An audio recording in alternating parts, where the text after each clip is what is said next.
I have a conviction that the brain is understandable. You look inside these AI models, and there's like some clarity coming up, but it's also super confusing. So I believe that there's a huge landscape of different architectures that are able to solve these tasks.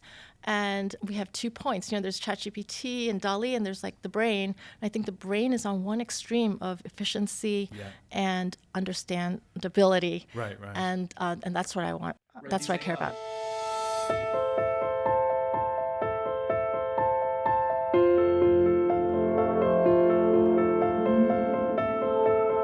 I'm John Foxe, Director of the Del Monte Institute for Neuroscience here at the University of Rochester, and I'd like to welcome you to another episode of Neuroscience Perspectives. I'm absolutely thrilled to be joined by renowned neuroscientist Professor Doris Tsao. Her pioneering research has transformed our understanding of how the brain processes visual information, and her lab helped us discover that it takes only a few hundred neurons to encode any given face. For reference, as many of you will know, there are billions of neurons in the brain. Dr. Tsao is a professor of neurobiology at University of California, Berkeley, and she's been the recipient of numerous awards, including most recently the Kavli Prize, one of the most prestigious international science prizes there is.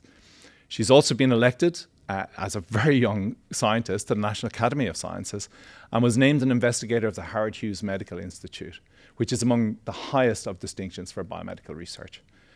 Doris, thank you so much for joining us here on Neuroscience Perspective. I'm dying to get into things with you and ask you a bunch of questions about yourself. But let's kick off with your research. Why faces? Why the visual system? Where did that all come from? I knew I wanted to study the visual system since probably high school, when I realized that the visual system, the neurons, are what generates our perception of everything. But I came to faces kind of by accident. I was a graduate student. I was recording in V1. I was initially interested in this question of how the brain represents space. And I wasn't getting anywhere, so I got into fMRI, and I read about Nancy Canwisher's work that reported a face area in the human brain, and it just seemed like a fun thing to do. Let's just show faces and objects to a monkey and see if monkeys also might have a face area. Yeah. And then you found they didn't just have one face area, they had a whole system of face areas. Yes. And so it took off on its own. Every question kind of naturally led to the next question. It's like, so there's 6 face areas. What are they each doing? Are they each doing something different? Yeah. Tell us about these 6 face areas. Why 6 in a monkey for faces? Yeah, we wondered about that for a long time. And a few years ago, I think we discovered the answer. Basically, there's a whole map of object space. So object space, same way we have 3D space, we can represent, different points and locations. So this part of the brain called IT cortex represents objects also in this more abstract space that's also two-dimensional, and there's repeated copies of it, and the representation becomes more and more invariant, and so you have these multiple stages, and that's why you have these multiple copies of this map, and faces are one part of that map, and so when you just look at faces, you see these 6 face patches. I gotcha. Okay, so it's 6 levels of complexity. Is that a way to think about it? I think but highly they're part of a circuit, right? So they're interacting to evolve, and eventually then an individual face. I mean, I think we all remember these stories about like the Jennifer Aniston neuron and that. Yeah. When you get down to the level of like dissociating 2 very similar faces from your life, the representation there is actually very limited in terms of the number of neurons that are involved. Is that fair to say, or is that not the right way to think about it? Yeah, so face carries so much information. There's the information about the physical features, there's information about the identity, the expression, and I should say this is still, we're still figuring all this out, right? It's still early days, but indeed, you don't need that many cells to represent the identity, which is kind of surprising. You look at a face, it just, it feels so complex, right? It's like ineffable, like who knows how many neurons that would take. But it turns out that with just 50 numbers, and this is something that computer vision people discovered, with like 50 numbers, you can like recreate the face, right? So you can really compress the information down. And it turns out that the neurons use a code that is very similar to one that the computer vision people figured out for how to compress the information. Gotcha, yeah. So this sort of dimensionality reduction Yeah. is instantiated in neurons in much the same way that one can do it with a formula in silico in a computer. Exactly. And, in recent years, like with DALL-E, right, where you can, specify any prompt and it can create a picture of anything that you can possibly imagine, that idea of being able to compress reality has really taken off, right? Yeah, and they're kind of an existence proof that, like the space of all possible, for example, 500 by 500, RGB images is it's more than the number of atoms, in the universe, right? Goodness, yeah. But, with just this 1 gigabyte, neural network, you can create any picture of reality. And the reason is because reality is much lower dimensional than the space of all possible images, right? So much of that space is just random noise, right? But then there's the space of reality, of objects, and there's beautiful ways to discover those spaces that these machine learning people are figuring out, and obviously the brain has figured out how to do that with its limited neurons, and so that's what we're trying to figure out. And it's all the buzz is about AI at the moment, and you made a case yesterday, and I'd be interested to hear you sort of extrapolate on that a bit, that actually it's still very important for us to understand the neurobiology of vision, because we have a lot of insights of how that's achieved to provide to AI folks, and that there's still a place for neuroscience in the face of AI. I mean, it is incredible. Our brain runs on 30 watts while you hear about them OpenAI building nuclear reactor farms to power, next generation ChatGPT. So I think the brain is so much more efficient. Yeah. I have a conviction that the brain is understandable. And, you look inside these AI models, and there's some clarity coming up, but it's also super confusing. So I believe that there's a huge landscape of different architectures that are able to solve these tasks, and we have 2 points. There's ChatGPT and DALL-E, and there's the brain. And I think the brain is on one extreme of efficiency and understandability. Right. And that's what I want. Right. That's these what I care about. AIs are built on the part that you can take brute force, super fast computers and a lot of energy and just churn through billions of calculations. Exactly. And they just impose this one arbitrary architecture. What is the likelihood that is the architecture, right? I just really believe that the evolution figured out some tricks that we can still learn from. Here's a thought I was thinking about technologies and the way in which you sort of have pulled together multiple technologies to address your question. And we're sort of living in this extraordinary time, right? Particularly over the last couple of decades as you've sort of built out your career, where, fMRI came online, high field magnets, extraordinary electrophysiological techniques. How much is that driving? And do you see AI, for example, now interfacing with that and really driving forward science in a whole new way? Oh, yeah. I mean, absolutely. I'm sure you know this quote from Sidney Brenner, right? Like progress in science is driven by new tools, new phenomena, and new ideas in that order of importance. And sadly, it's true. And I was just so lucky, when I was in Boston as a grad student to land at Mass General Hospital, where there were all these experts on fMRI, the Martinos Imaging Center, and that was so important, right? Because these face patches, just sticking an electrode into the temporal lobe, you would never find them, or you might, but you couldn't then find it again. Whereas this was it just gives you a systematic way, right? fMRI gives you this bird's eye view of the brain, so you can see all the, loci that are important, then you can go in and study the single neurons in detail. So Right. Around those same time, people like Greg McCarthy and Ina Puce, Truett Allison were using ECOG and seeing fusiform they were face the pioneers, area. That really suggested there was something There's something special going off down there. It's amazing. I mean, having done some of those recordings myself, when you have an electrode sitting over the fusiform face area and you show the face, I mean, it announces itself. It's really amazing. Good. So we share that.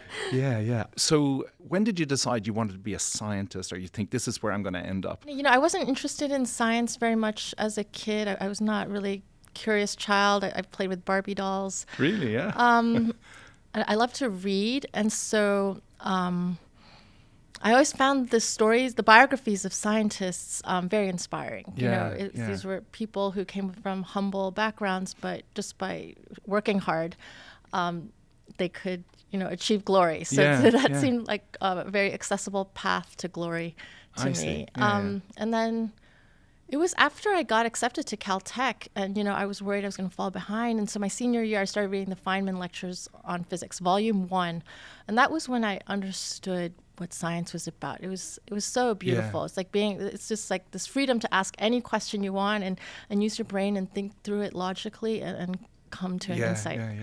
Those Feynman lectures, you can get them on YouTube, and he has this fantastic Brooklyn accent, and they're really wonderful. He's such an entertainer. Totally recommend them to people. You don't need to be a physicist to enjoy Richard Feynman telling his stories. Amazing.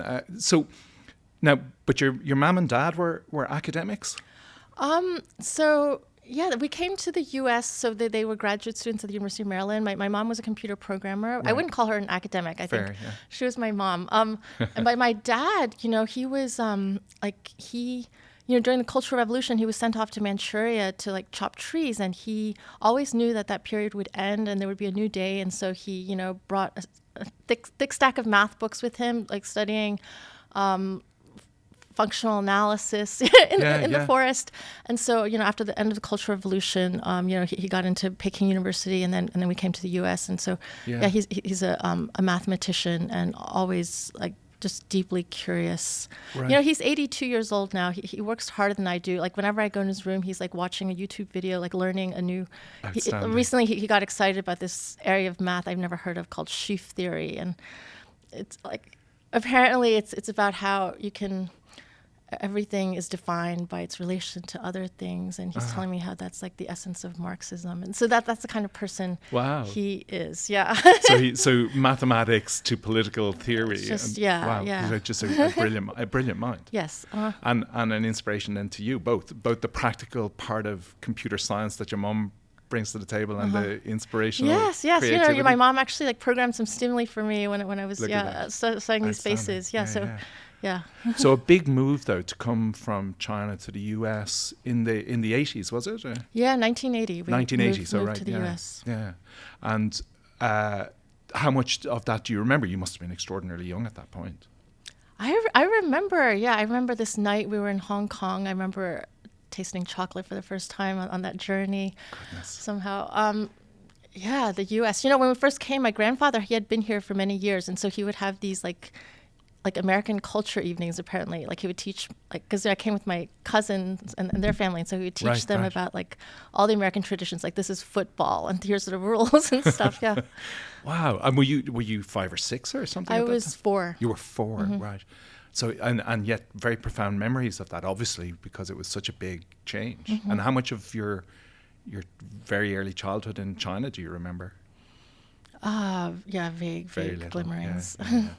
And then you studied mathematics though in university, right? As well. Yeah, I studied math and biology. I really love math. I wish I could if I had a secret wish, it'd be if I could go do a math PhD. Yeah. Look at that. Well, maybe you will, like your dad at 82. Yeah. That's outstanding. Yeah. Now, so then you went to Caltech. You did your undergraduate there, and then you went to Harvard for graduate school. And then you ended up in a very important lab, or a very famous lab, right, with Marge Livingston. Tell us a little bit about that and the impact Marge had on you. Marge is an incredible scientist. She's such a true scientist. The first time I met her, during the graduate school interviews, she was recording, and she kind of had to finish her experiment. Then she looked up at me and said hello, and then she was so just direct. She said, "What are you interested in?" I told her something vague about I want to understand neural circuits, and she said, "Well, if I were interested in neural circuits, I would go to Larry Katz's lab." Really? I thought maybe this is not going so well, but she just intuitively understood me. I am very shy. I was very shy. I remember I was Marge, can I talk to you about something? Because I wanted to join her lab, and I didn't have to say anything more. She said, I ordered an amplifier for you already. Yes. So, wow. it was wonderful. Yeah. She just, does her own experiments every day. And she taught us by example. Yeah, true. I mean, my God, one of the great leading vision scientists in the history. She's incredible. She started as a Drosophila neuroscientist, discovered these, learning mutants, fruit flies, right? And then she went on to, she became so interested in vision. She felt like she found her calling. And And she's also done incredible work, like understanding the relationship between art and vision, how artists. And so her mentorship style, like she's, sleeves rolled up in the lab making recordings. Yeah. And have you taken that into your own lab? Is that, how do you approach it? Not as much as Marge. I don't know how. I think I'd like to. I do try, but just time management. That's an amazing trajectory. And then you did something a little strange too, because most people, the American science engine, but you took off for Germany, right? And went to was it Bremen? Bremen, yeah. Yeah. And what was why? What was the decision there, and how did that work? I got a fellowship from the Humboldt Foundation to set up my own little lab. This was, I got my PhD and I spent two more years in Marge's lab, but then, it was like an amazing opportunity. So you didn't do a, official postdoc. Yeah.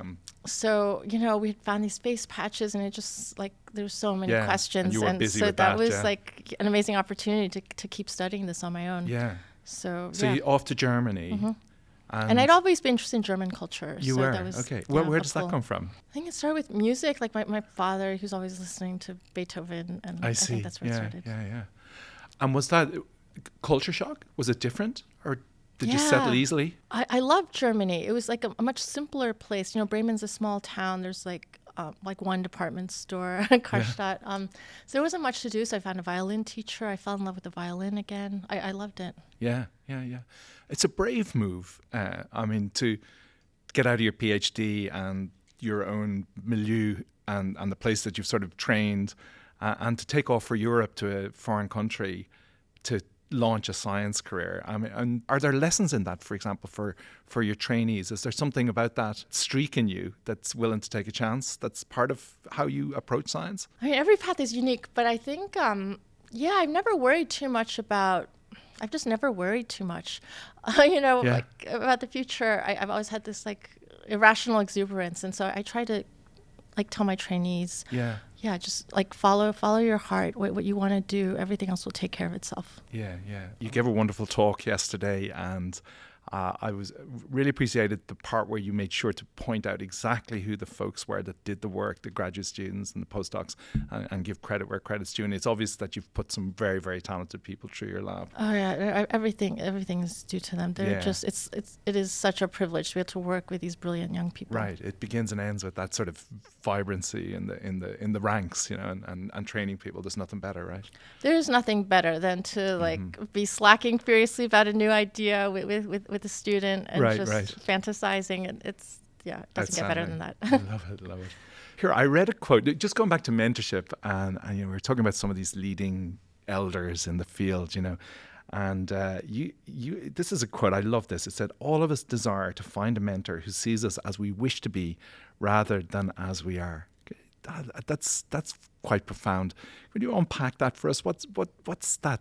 What drove that thought? That was about Marge, my PhD advisor. She, I felt that's how she treated me. Like I was like a child, not her, like, oarswoman for her grant. Right. Not just the engine room, right? Yeah, she, like, even when I was a young faculty member, like, Caltech was starting out, and she said, I said something about I was like still studying math, and she sent me an email, and she was like, you should keep doing that. I believe you can do something great, in that realm. And it's like she's always encouraged me, like this side of me that's not like maybe conventional. I don't know. It's very important. Maybe is it fair to say then, there's a pragmatics part of mentorship in a PhD. Mm-hmm. You need to learn this material. You need to know how to do this technique. You need to be able to. Yeah.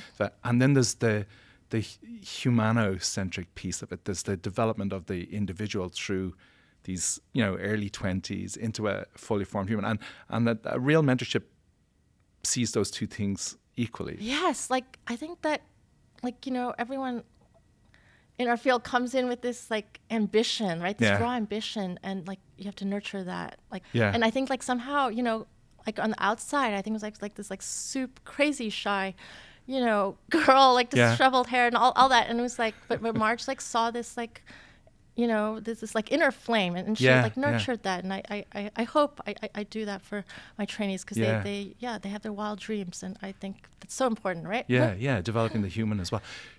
The shyness. Tell me about the shyness. Is it gone, or is it still there? It's totally still there, Yeah. you know, and I like But you've learned to I've learned conquer to cope it. with it. Like Yeah. we're talking right now Yeah. somehow. Like, Well, able to I've keep seen you looking at giving you. talks so many times, and you're a very confident presenter. And I think if somebody just saw the talk, they wouldn't know the shy Doris Tsao. Oh yeah, no. When I go to a conference, like there's always like this moment when in the hotel lobby, I see all these colleagues, and I just like feel this dread. Like, Yeah. oh my god! I Like, should think I like go run even into the most elevator right extroverted now? people. Well, I think even the most extroverted people get that. Like, Oh really? Oh, I that's do, comforting. yeah, and then, Really? yeah, I do. No, I think you that's do. true.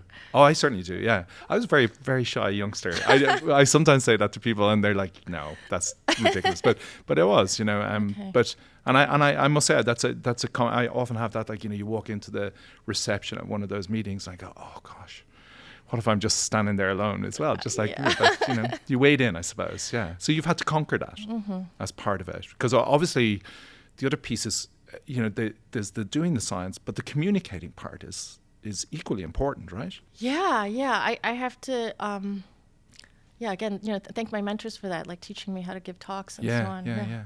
You know, we're living in strange political times for science, and they sort of, you know, the public perception of science as you know, there was a time, I think I read recently, you know, if you go back 10, 15 years, public trust in scientists was in the high 90%. You know, 98% of people had complete trust in the system. I think those numbers would not be there today.